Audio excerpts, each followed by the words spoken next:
রুদ্রর মুখে ঝামা ঘষে নতুন দল তৈরি করে ফেলল ফুলকি। সম্পূর্ণ জানতে ভিডিওটিতে একটি লাইক করে দেখতে থাকো। গল্পের শুরুতেই দেখা যায় ফুলকি তো চলে এসেছে আর জেঠুমণিকে বলে, জেঠুমণি সময় হয়ে গেছে, তুমি তোমার কথাটা বলে দাও। এরপর জেঠুমণি বলে, আজ আমি এখানে উপস্থিত হয়েছি একটা বিশেষ কারণে, যেই কারণের জন্যই আমি এখানে এসেছি। আমার সাথে আমার পুরো পরিবার এসেছে। ফুলকি, এবারে তাহলে বলি। এরপরে জেঠুমণি বলে, আমি এই দল থেকে নিজের ইচ্ছায় পদত্যাগ করছি। আর এটা শোনার পরে রুদ্রর অবস্থা অনেক বেশি খারাপ হয়ে যায়। রুদ্র বুঝতেই পারে না কি হচ্ছে আর কেনই বা হচ্ছে। তখনই জেঠুমণি বলে, হ্যাঁ, আমি এই দলটা নিজের হাতে তিলে তিলে করে তুলেছিলাম, কিন্তু এই দলের নীতি, এই দলের কাজ আমার আর পছন্দ হয় না। সব কিছুই সময়ের সাথে সাথে নষ্ট হয়ে গেছে, তাই আমি নিজের ইচ্ছাতে এই দল থেকে সরে যেতে চাই। বাকিটা রোহিত বলবে। এরপর রোহিত কথা বলতে শুরু করে। পদত্যাগের যে চিঠিটা ছিল সেটা সবার সামনে পড়ে শোনায়। আর তখন মিডিয়া থেকে বলে, জনগণ আপনাকে এই জায়গাটা দিয়েছিল, সেই জনগণের মুখের ওপরে আপনি পদত্যাগ লেটার দিচ্ছেন, এরপর কি করতে চলেছেন আপনি? জেঠুমণি বলে, সেই সিদ্ধান্তটাও না হয় জনগণই নেবে। রোহিত পড়ে শোনায় আর বলে, আজকে থেকে বঙ্গীয় উপকূল পার্টির কোনো কাজেই আর জেঠুমণি থাকবে না। জেঠুমণি নিজের ইচ্ছাতে এই দল ছেড়ে বেরিয়ে গেল। এর মধ্যেই ফুলকি বলে, এবারে আসল কথাটা বলার সময় হয়ে গেছে। স্যার, চুপ করে থাকবেন না, বাকি কথাটাও বলুন। এরপরেই রোহিত বলে, আমাদের জেঠুমণি নিষ্ঠা ভরে আবারও একটু একটু করে এগোতে চাইছে, তাই একটা নতুন দল সে তৈরি করবে। খুব শীঘ্রই সেই দলের উদ্বোধনও হবে। বাকিটা জেঠুমণি বলতে শুরু করে আর বলে, হ্যাঁ, রোহিত একদম ঠিক কথাই বলেছে। যেই দলটা একদিন আমি তৈরি করেছিলাম, সেই দলটার আজ যা অবস্থা হয়েছে, এটা আমি কোনোভাবেই আর মেনে নিতে পারছিলাম না। তাই ভাবলাম আবারও নতুন করে শুরু করা যাক। আর এই শুরুটা হবে একেবারে নতুন শুরু, যেখানে খুব কম লোকজনই থাকবে, কিন্তু নিষ্ঠা থাকবে, সত্য থাকবে, যেখানে মানুষ মানুষের প্রয়োজনে আসবে। টাকা পয়সা ক্ষমতা দিয়ে কিছু করা যায় না। নিজের বিবেক বলেও যে একটা বস্তু থাকে, সেখানে সেটা প্রয়োগ করা হবে। এরপরেই ফুলকি বলে, আপনারা সবাই আসবেন, আমি এক্ষুনি আপনাদেরকে কার্ড দিচ্ছি। এরপর সবাইকে কার্ড দেয়, এমনকি মিষ্টিমুখ করা হবে বলে ফুলকি সবাইকে বলতে থাকে। আর ফুলকি তখন বলে, জামাইবাবু, প্রথম মিষ্টিটা না হয় আপনিই খান, প্রথম মিষ্টিটা আপনাকে দিয়ে শুরু হবে। রুদ্র তো কোনোভাবেই মিষ্টি খেতে চায় না। ফুলকি জোর করে মিষ্টিটা মুখে পুরে দেয় আর বলে, কেমন লাগলো মিষ্টিটা? কি হলো, উত্তর দিচ্ছেন না কেন, বলুন। এরপর রুদ্র আর কিছু বলতে পারে না। সবাইকে কার্ড দিয়ে বলে, আপনাদের সবাইকে কিন্তু আসতে হবে। এরপর জেঠুমণি বলে, আজ তাহলে আসি। এরপরই জেঠুমণি, রোহিত আর ফুলকি বাড়ির দিকে চলে যায়। তখনই অরুণাকে সবটা খুলে বলে। এর মধ্যেই শানু তখন বলে, কি বলছো দাদা, এত বড় একটা সিদ্ধান্ত নিয়েছো, কই আমাদের তো কিছু বললে না, একবারও তো আমরা কিছু জানতে পারলাম না। জেঠুমণি তখন বলে, হ্যাঁ, আসলে আমি অপেক্ষা করছিলাম, সেদিন যা হয়েছিল সেদিনের পর থেকে আমার আর ভালো লাগছিল না, তাই ভাবলাম ফুলকি যখন বলেছে তখন একটা দল তৈরি করাই যাক। এরপরেই ফুলকি আর জেঠুমণির মধ্যে কি কথা হয়েছিল পাস্টে সেটা বোঝা যায়।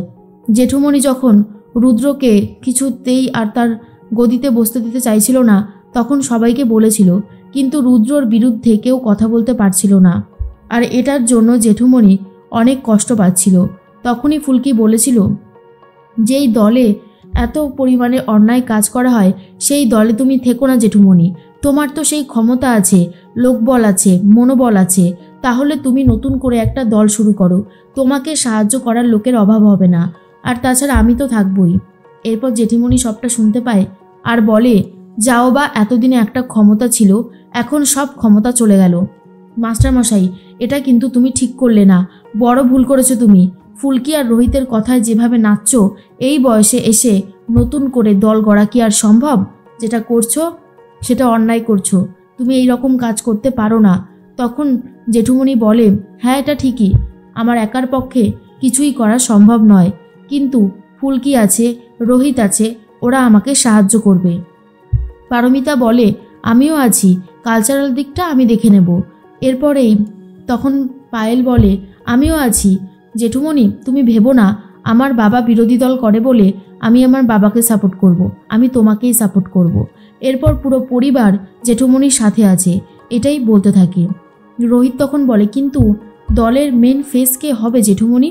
জেঠুমনি বলে, সেটা আমি এখনো ভাবিনি, তবে ফুলকি হলে কিন্তু মন্দ হয় না।